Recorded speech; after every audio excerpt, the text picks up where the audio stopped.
Всегда существуют проблемы разных уровней, и даже в таких союзных и... Rusiya ilə Azərbaycan arasında hər zaman problemlər olub. Sözsüz ki, təyyarə qəzası bu münasibətlərin korlanmasında vacib emosional trigger oldu. Mən şəxsən Bakıda insanların bu faciəyə necə yanaşdığını gördüm. Moskvada oturub təsəvvür etmək ki, heç nə baş verməyib, bu axmaqlıqdır. Təyyarə qəzaya uğrayıb, onların insanları həlak olub. Onu da deyək ki, pilotlar milliyyətcə rus idilər. Azərbaycan rəhbərliyinin təyyarə qəzasında həlak olanların ailələrinə göstərdiyi diqqət və qayğı çox vacibidir. Moskvada oturub özünü heç nə olmamış kimi aparmaq uzaq görənlik deyil.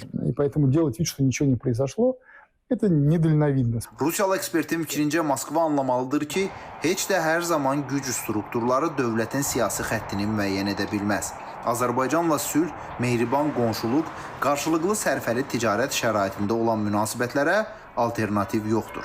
Televizorda Azərbaycanla müharibəyə çağıranlar isə Rusiyanın düşmənləridir.